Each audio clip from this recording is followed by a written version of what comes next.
बताया नहीं कि इनको कोई मोह न हो जाए अपनी जाति के प्रति।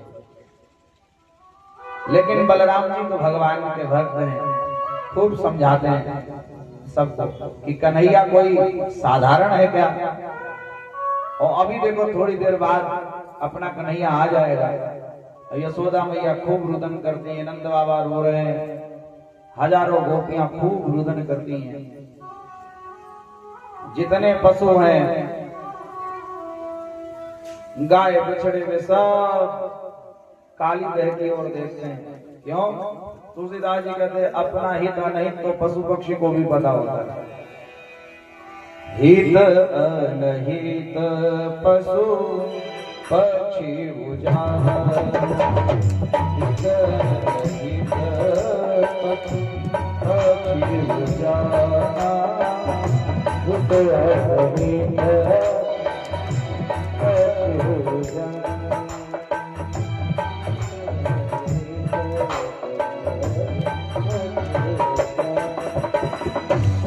हित पशु पक्षी जाना, हित अनहित पशु पक्षी जाना।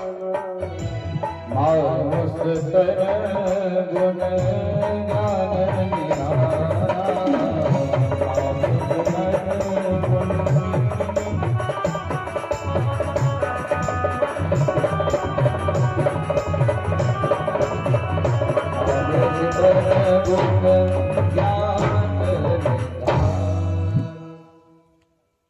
अपना हित अनहित तो सभी जानते हैं।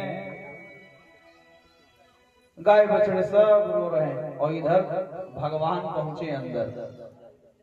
नीला नीला जल भरा पड़ा है और नीले नीले ही भगवान। सर्प तो सो रहा था, सर्प की पत्नियां जो थी वो नागिनियां जग रही थी। उन्होंने जैसे ही भगवान का सुंदर सलोना विग्रह देखा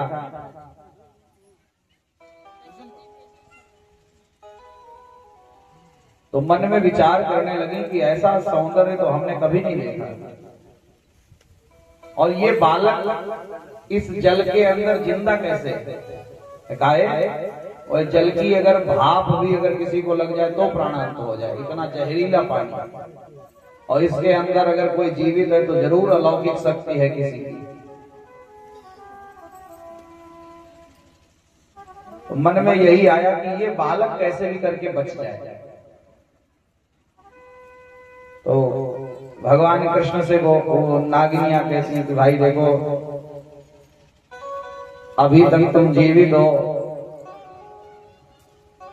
और हम नहीं चाहती कि तुम मरो।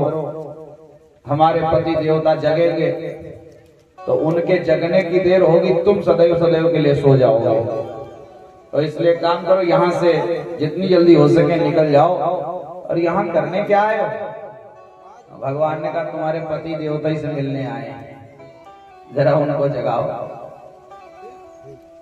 तो नाग पत्नियों ने जगाया नहीं, बोले हम जगाएंगे नहीं, क्योंकि वो जगेंगे तो तुमको कोई ना कोई पीड़ा पहुंचाएंगे और हमारा हृदय नहीं कहता है कि तुम दुखी हो। तुम्हारा इतना सुंदर सलोना विग्रह है, तुम्हें हम कष्ट में नहीं देखना चाहते। इसलिए हम ये चाहती हैं कि तुम जितनी जल्दी हो सके उतनी जल्दी निकल जाओ। तो भगवान ने कहा अगर तुम नहीं जगाओगे तो हम जगा देंगे, अब हम मिलने ही आए। और भगवान ने चरण प्रहार किया उसकी पूंछ पर। और सांप की पूंछ बड़ी नाजुक होती, और जैसे ही पूंछ पर प्रहार हुआ वैसे किसी की भी पूंछ पर जब प्रहार होता है तो हमारा जो तिलमिला उठता है। पूंछ में श्लेष अलंकार है। पूंछ अंग विशेष को तो पूंछ कहते ही हैं जो पीछे लगी होती है, लेकिन पूंछने को भी पूंछ कहते हैं। जैसे लोग कहते हैं कि भाई इनकी तो बड़ी पूंछ है, इनकी यहां से लेकर के वहां तक पूंछ है? तो पूछने को भी पूछ कहते हैं।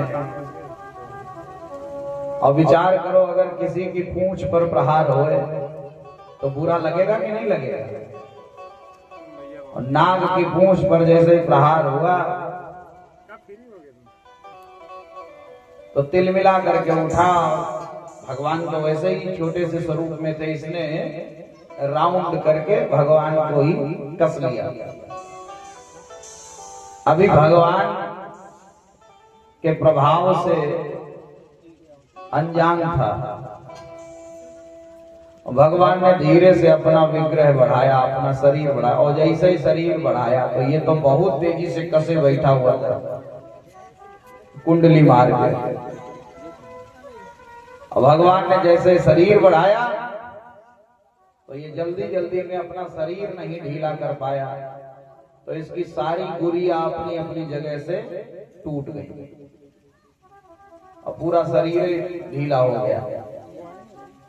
लेकिन अभी फन सही है, तो फन से भगवान पर प्रहार करने का प्रयास करता है और भगवान तुरंत ही छलांग लगा करके इसके ही फन के ऊपर कूद के खड़े हुए।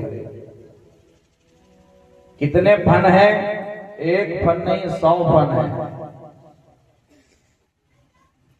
आप लोगों को आश्चर्य होता होगा कि 100 फन, लेकिन आपको उससे भी ज्यादा आश्चर्य होगा कि वो नाग था, उसके तो 100 फन है, और आजकल के आदमी के कितने फन हैं कोई खबर ही नहीं। बोली सच्चिदानंद भगवान। आप सब लोगों ने एक शब्द सुना होगा, कहते आदमी हर फन मौदा है, तो वो कहते तो कत्ते फन है कोई खबरें नहीं।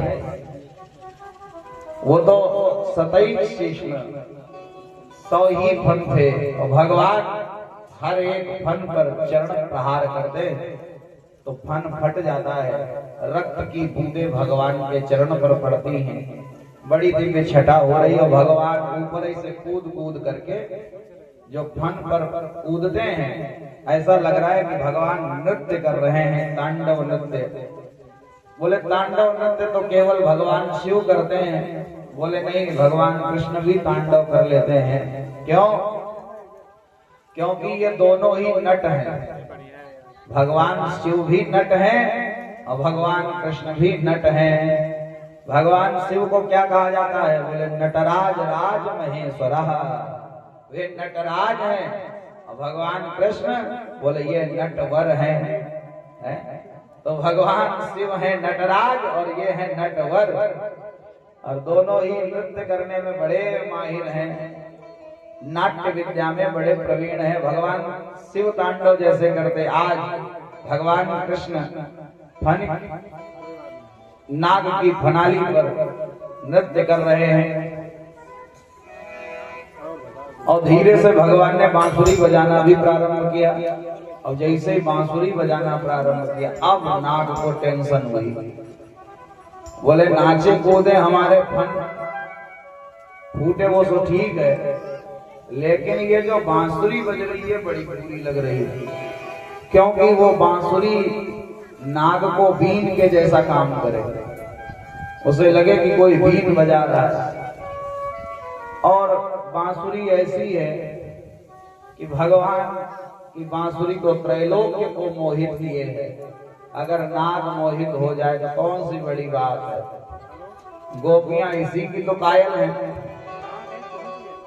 गोपियां तो गाती हमका पगली बनावे, हमका पगली बनावे, तोहारी मुरली हमका पगली बनावे, तोहारी मसूरी हमका पगली बनावे, तोहारी मुरली हमका पगली बनावे, तोहारी मुरली हमका पगली बनावे, तोहारी मुरली हमका पगली बनावे, तोहारी मुरली हमका पगली बनावे।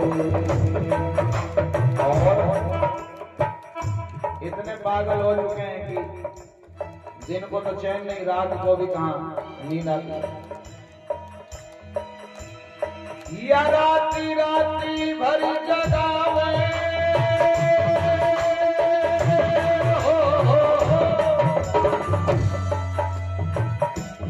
राती राती भरी जगावे, ओ राती भरी जगावे, तोहारी बसुरी हमका पगली बनावे, तोहारी बसुरी हमका पगली बनावे।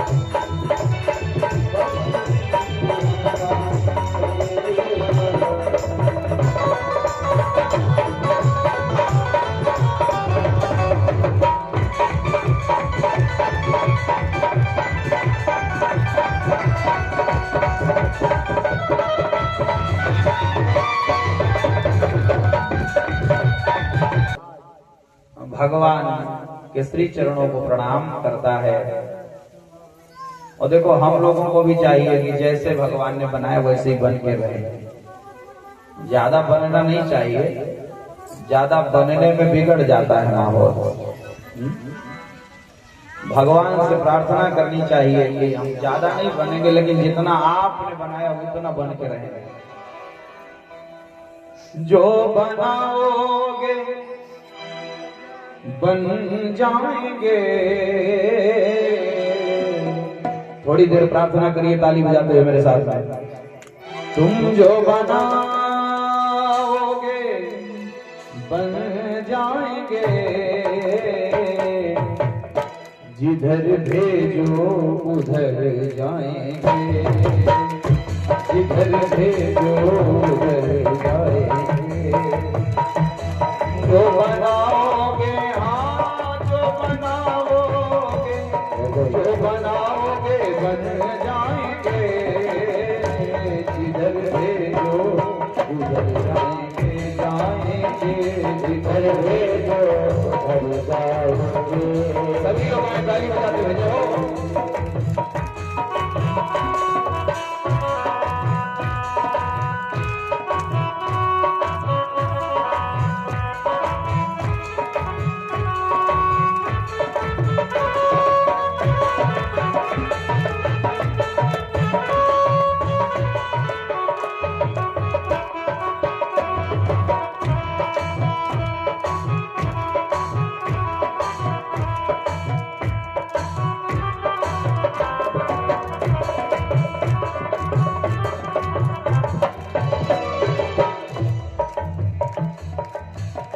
चाहे देश में रहे या विदेश में रहे, चाहे देश में रहे या विदेश में रहे, चाहे देश में रहे या विदेश में रहे, चाहे देश में रहे या विदेश में रहे, बस तुम्हारे ही, बस तुम्हारे ही कहलाएंगे, जिधर भेजो उधर जाएंगे, जिधर भेजो उधर जाएंगे, जिधर भेजो उधर जाएंगे, जिधर भेजो उधर जाएंगे।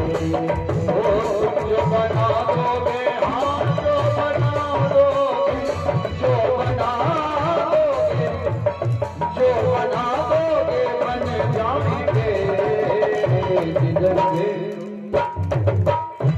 जाएंगे जाएंगे, जिधर भेजो उधर जाएंगे, जिधर भेजो उधर जाएंगे। तो भगवान की भक्ति इसी तरह से करें कि ईश्वर ने जो बनाया वही बन के रहे। ज्यादा बनने की आवश्यकता नहीं।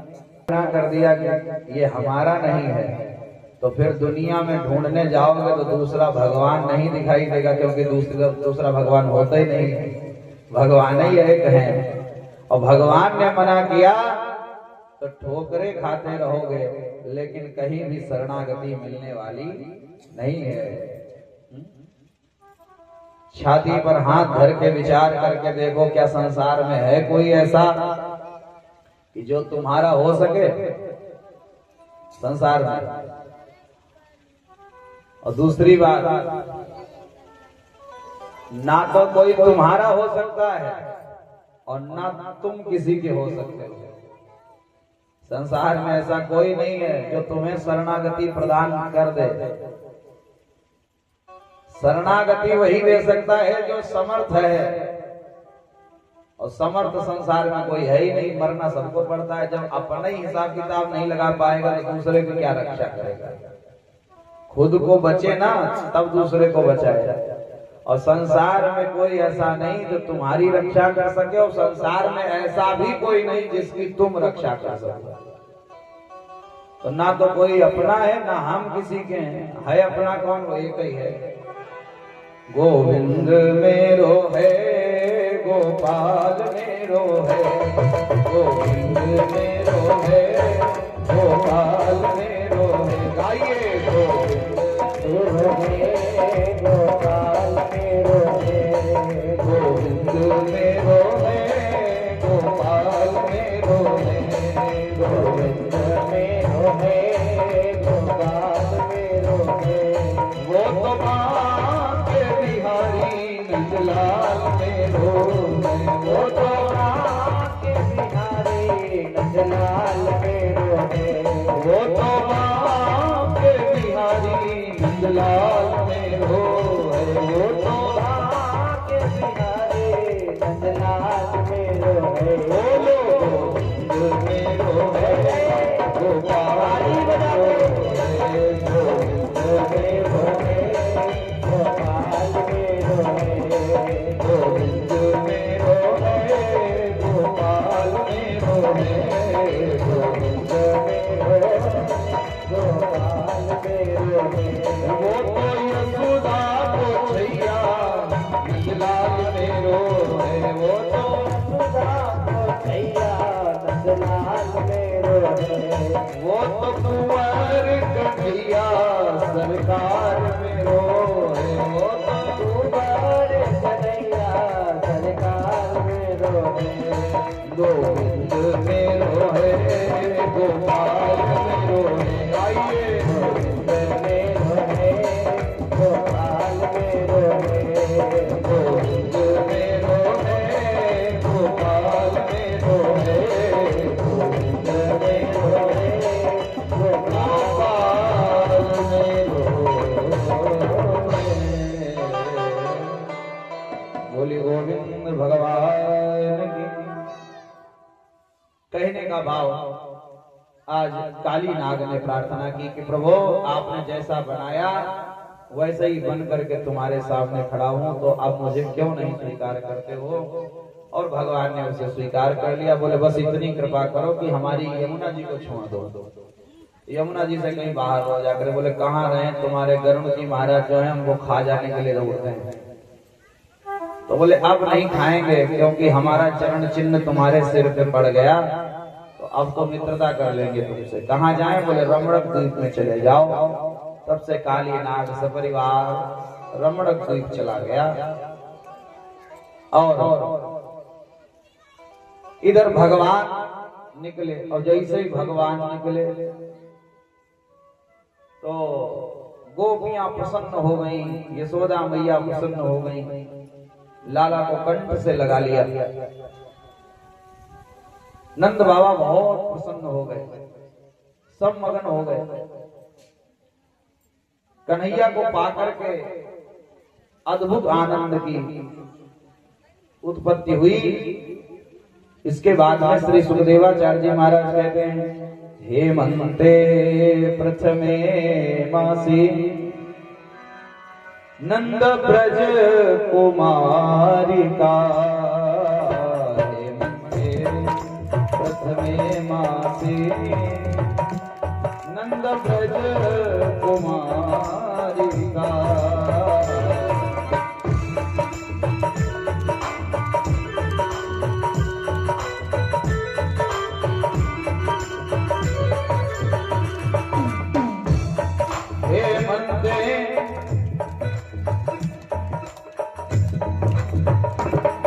हेमंते प्रथमे मासी नंद ब्रज कुमारी का चेरुर्हविष्यं भुञ्जा कात्यायने अर्चना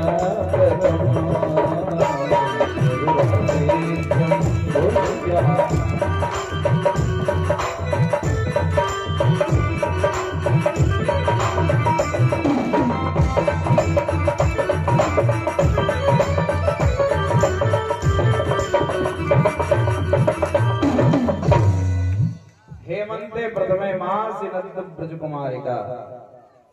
हेमंत ऋतु में, हेमंत ऋतु के प्रथम मास में जो नंद के यहाँ की कुमारी कन्याएं हैं, उन्होंने कात्यायनी मैया का अर्चन वंदन किया। ध्यान से श्रवण करिएगा। कन्या कुमारी में अंतर होता है। अष्ट वर्षा भवेत गौरी 9 वर्षा च रोहिणी। 8 वर्ष की बिटिया को गौरी मैया की उपाधि दी जाती है। जो 8 साल तक की जो छोटी छोटी बिटिया हैं,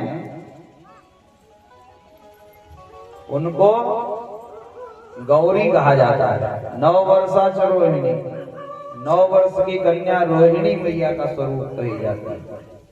और ये सब कन्या है। ये के बाद में यहाँ बोले सब कुमारी है। बोले सच्चिदानंद भगवान की। अब नवरात्रि आज कल समापन हो रहा है, तो सबसे पहले बेटियों को ही बुलाया जाता है भोजन के लिए। तो कन्याओं को खिलाया जाता है। अब उसमें यह भी देखना है कि कन्या खा रही कि कुंवारी खा रही है।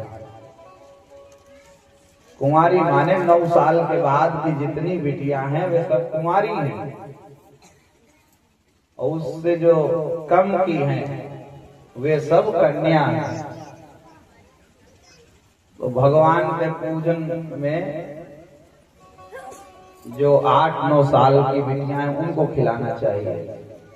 और जो घर के बढ़िया पूर्ण त्योहार कार्य हो, जिसमें बेटे का जनेऊ है, मुंडन है, विवाह है, इन सब में कुंवारी बेटियों को खिलाना चाहिए।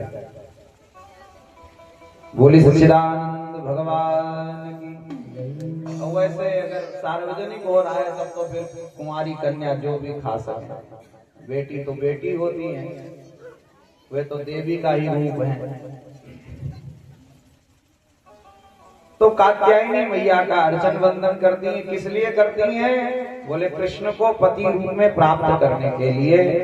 कात्यायनी महामाये महायोगिनीधीश्वरी नंद गोप सुतम देवी पति में गुरुते नमः। कात्यायनी मैया से निवेदन करती है, कात्यायनी मैया आप महामाया हैं, महायोगिनियों की अधीश्वरी देवी हैं, इसलिए जो नंद बाल के लड़के हैं वो कृष्ण हमें पति रूप में प्राप्त हो, ऐसा वरदान दे दो। निवेदन तो खूब करती है लेकिन गलती करती हैं। क्या? कुछ अपराध बन गए। अब देखो, एक अपराध करोगे, एक ही अपराध से अनेक अपराध हो जाते हैं। इसीलिए कहते हैं पहले ही पाप न करो। एक पाप करोगे तो 1000 अपराध बनेंगे, 1000 पाप बनेंगे इसके। छोटी छोटी कुमारी कन्याएं हैं, गलती क्या करती हैं? बोले नग्न स्नान करती हैं यमुना जी में। अब गहरे जलाशय में या कहीं भी स्नान करना, नग्न स्नान करना वर्जित है। वो केवल स्त्री के लिए नहीं, पुरुष के लिए भी वर्जित है। शास्त्र में लिखा है नग्न स्नान किसी को नहीं करना चाहिए, अधो वस्त्र होना चाहिए। नग्न स्नान 2 ही टाइम पे होता है। एक तो जब पैदा होता है जीव, और दूसरा जब जीव मरता है, तभी खाली नंगे स्नान कराया जाता है। और होता क्या है, बोले दोनों में सूतक लगता है। अगर जन्म के समय नग्न स्नान हो रहा है तो बोले तब जन्म का सूतक लगता है, और उधर मरने के समय स्नान नग्न कराया जाता तो मृत्यु का सूतक लगता है। ये कपड़े वाला लफड़ा बीच ही में है, और बीच में कपड़ा पहन करके ही रहना चाहिए। बोली सच्चिदानंद भगवान की। तो गोपियां एक नग्न स्नान करती हैं, और इससे अपराध कितने बने गिनती करो। पहला तो अपराध बना यमुना महारानी का, क्योंकि यमुना जी के जल में प्रविष्ट होकर के स्नान करती। और दूसरा बोले यमुना जी जल में, जल के अधिष्ठात्र देवता हैं वरुण देवता, तो उनका अपराध बना। और तीसरा बोले जब निकल करके आते हैं तो सूर्य भगवान सामने हैं, उनके प्रति अपराध बना। चौथी जिनका पूजन करने जा रही हैं वो कात्यायनी मैया, उनको क्या अच्छा लगा होगा, उनके प्रति भी अपराध बना। और पांचवें हैं भगवान कृष्ण, तो भगवान को तो अच्छा लग ही नहीं सकता है, इसलिए उनके प्रति भी अपराध। पांच देवताओं का अपमान किया। तो भगवान ने एक बार तो समझाया कि देखो भाई, हमें पता है कि तुम हमें पाने के लिए ये सब कर रही हो, लेकिन थोड़ा पूजन करती हो तो विधान से करना चाहिए। अब बहुत से लोगों को ये खराब ही लगता है जब कोई बताने लग जाए कि भैया पूजन पाठ विधान से न करा करो, तो गांव देहात में बहुत बढ़िया उपाय ढूंढ रहा कर। अरे आज पूजा तो जैसे हो जाए वैसे ठीक है, पूजा जैसे हो जाए वैसे ठीक है। भगवान को थोड़े में यहाँ खुश हो जाता है। ने इशारा कर दिया, बोले तुमको उपदेश देने का अधिकार नहीं है, ना हमको सुनने का अधिकार है। हम जो करती है वो ठीक करती हैं, और जाओ ज्यादा हमको समझाया मत करो। कन्हैया ने कहा ठीक है भाई, अब ऐसे नहीं समझोगी तो फिर प्रैक्टिकल करके समझाएंगे, करके बताना पड़ेगा। और भगवान दूसरे दिन ताक में रहे, और जैसे ही गोपियां गईं स्नान करने के लिए तो वही तरीका था, गोपियां मानी नहीं, वस्त्र उतार करके और चली गई। और जब वस्त्र उतार करके चली गई तो भगवान को बढ़िया मौका मिला, सारे कपड़े उठाए और कदम वृक्ष पे चढ़ गए, टांग दिए, जाकर के खुद भी बैठ गए। अब गोपियां जब बाहर निकली, वस्त्र नहीं देखा तो फिर से अंदर चली गई, और देखा तो कदम वृक्ष पर कपड़े टंगे। जान गई गोपियां की ये कन्हैया की ही करामात है। तो सबने पुकारा, कन्हैया हमारे कपड़ों को दे दो भाई। तो कहते हैं 4 प्रकार की गोपियां थी। 4 वर्ण होते हैं, ब्राह्मण क्षत्रिय वैश्य शूद्र। तो चारों प्रकार के भाव श्री सुखदेव स्वामी वर्णन करते हैं। श्याम सुंदर ते दास्य करवाम तबोदितम देहि वासांसि धर्मज्ञ नो चेद राज्यम ब्रुवामहे। तो कुछ तो शूद्र स्वभाव की गोपियां हैं। कहती श्याम सुंदर ते दास्य, कहती हम तो आपके चरणों की दासी हैं, हमारे कपड़े दे दो। जो तुम्हारा दास हो उसको ऐसा नहीं किया जाता भाई, हम तो तुम्हारे ही हो चुके हैं, तुम्हारे चरणों के दास हैं, हमको दे दो। और कुछ गोपियां जो है वैश्य स्वभाव की हैं, वो कहती करवा तबोदितम, कहते हमारे कपड़े दे दो, जो तुम कहोगे वो हम कर देंगे। देखो बनिया, वैश्य माने बनिया, और बनिया लोग झगड़े करने के चक्कर में नहीं रहते, उनका नाम ही होता बनिए। बनिए का मतलब बनिए, बिगड़िए नहीं, सदैव बनिए। तो झगड़ा नहीं करते, कहते जो कहोगे वो कर देंगे, और ये कपड़े हमको दे दो। कुछ ब्राह्मण स्वभाव की गोपियां वो कहती हैं देहि वासांसि धर्मज्ञ, हमारे कपड़े दे दो, तुम तो बड़े धर्मज्ञ हो। अब ब्राह्मण तो धर्म की दुहाई देगा, वो कहाँ जाएगा बेचारा। कहता तुम तो बड़े धर्मज्ञ हो, तुम तो धर्म को जानते हो, और धर्म के लिए ही तो तुम्हारा अवतार हुआ है, धर्म संस्थापनार्थाय, और तुम्हें धर्म के बारे में पता है। देखो ऐसे किसी के कपड़े नहीं लिए जाते, मेरे कपड़े दे दो। और कुछ क्षत्रिय स्वभाव की गोपियां हैं, वो कहती नोचेद राज्यम ब्रुवामहे, हमारे कपड़े दे दो, नहीं तो राजा साहब से शिकायत कर देंगी, बहुत पिटाई लगेगी तुमको। तो भगवान ने कहा तब तो फिर पहले राजा साहब से शिकायतें कर दो जाकर के, फिर बाद में कपड़े देंगे। तो गोपियों ने कहा अच्छा ठीक है, आप हमारे वस्त्र दे दो, आप जो कहोगे वो हम करेंगे। भगवान ने कहा नहीं, कपड़े बाद में देंगे, पहले सब के सब निकल करके बाहर आओ और जिनका जिनका अपमान किया है उनसे क्षमा मांगो, तब हम तुम्हें वस्त्र लौटाएंगे। और गोपियां निकल करके बाहर आई। भगवान ने कहा कात्यायनी मैया से क्षमा मांगो, वरुण देवता से क्षमा मांगो, यमुना महारानी से क्षमा मांगो, सूर्य भगवान से क्षमा मांगो और हमसे भी क्षमा मांगो। और गोपियों ने वैसा ही किया। भगवान ने कपड़े लौटा दिए। परीक्षित ने प्रश्न कर दिया, बोले महाराज एक बात बताओ। बोले क्या? बोले भगवान का आना किस लिए होता है? बोले धर्म संस्थापनार्थाय, धर्म की स्थापना के लिए भगवान का आना होता है। तो परीक्षित ने कहा कि महाराज ये किसी धर्म संस्थापक के कार्य तो नहीं हो सकते, किसी अच्छे व्यक्ति के तो ये काम नहीं लगते हैं कि कोई स्त्री गई हो स्नान करने, उसके कपड़े लेके भाग जाओ और फिर वो कहे तो उससे कहो वैसे ही बाहर निकलो और फिर उसके कपड़े दे दो। ये कोई अच्छे व्यक्ति के काम नहीं है, ये तो स्त्रैण पुरुष के कार्य लगते हैं, कामी आदमी के कार्य हैं, नीच आदमी के कार्य लगते हैं। अब सुखदेव स्वामी ने जैसे ही सुना तो जवाब तो देना ही था। और आप लोगों के हृदय में भी ये बात आ ही गई होगी कि आखिर भगवान ने ऐसा क्यों किया। तो ध्यान से सुनिए और जवाब सुनिए। जवाब तो ढेर सारे हैं, लेकिन एक आध जवाब आप लोगों को अच्छा लग जाएगा। देखो, पहला जवाब, पहला उत्तर ये है कि गोपियों से पहले ही भगवान ने मना किया था। मना किया था कि नहीं किया? भगवान ने मना किया कि भाई देखो नग्न स्नान नहीं करना चाहिए। और गोपियों ने बात मानी? बोले नहीं मानी। तो और किसकी बात नहीं मानी? बोले परम पिता परमात्मा भगवान की बात नहीं मानी। साधारण किसी आदमी की बात ना मानो जो अपने से बड़ा हो, तब तो वो पता नहीं क्या क्या करता है। यहाँ भी सजा देने के लिए यही कहा जाता है, बोले अगर बात नहीं मानोगे तो तुम्हें नंगे करके मारेंगे। हैं?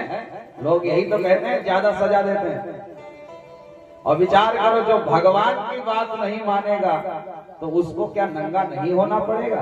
बोली सच्चिदानंद भगवान की। जो परम पिता परमात्मा की बात नहीं मानता है उसे भरे समाज में नंगा होना पड़ता है। दूसरा उत्तर सुनिए। देखो, मैंने अभी आपको बताया कि कपड़े वाला लफड़ा बीच में है जीवन में। दो समय में कपड़े नहीं पहने जाते, स्नान के समय, वो जन्म के समय और मृत्यु के समय। और जब जब बिना कपड़े के स्नान किया जाता है तब तब घर में सूतक लग जाता है। जन्म के समय जब कपड़ा नहीं पहन, ऐसे ही बालक को स्नान कराती है माताएं, तो सूतक लगता है 10-15 दिन का। और जब मृत्यु का क्षण आता है तब भी नग्न स्नान कराया जाता है, तो भी सूतक लगता है। और विचार करो, अगर कोई जन्म लेने के बाद बीच में भी अगर कोई नंगा स्नान कर ले तो क्या सूतक नहीं लगेगा? तो इसका मतलब सीधा सा है, अगर बीच में हम लोग नग्न स्नान करते हैं तो अब जन्म वाला सूतक तो लगेगा नहीं, वो आखिरी वाला ही लगेगा, तो मृत्यु वाला सूतक लगेगा। इसलिए कभी भी नग्न स्नान नहीं करना चाहिए। भगवान ने इसलिए ऐसा किया। महाराज ब्रजमंडल लगा और दिव्य परिक्रमा चलने लगी। आइए हम लोग भी परिक्रमा बैठे बैठे कर लें। श्री गोवर्धन महाराज महाराज तेरे माथे मुकुट विराज श्री गोवर्धन।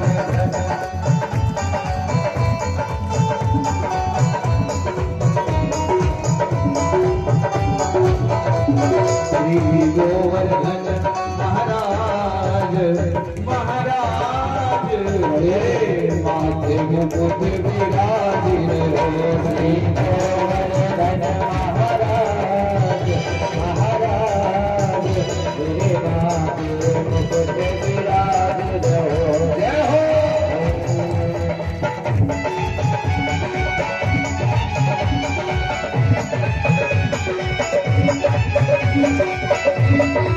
है।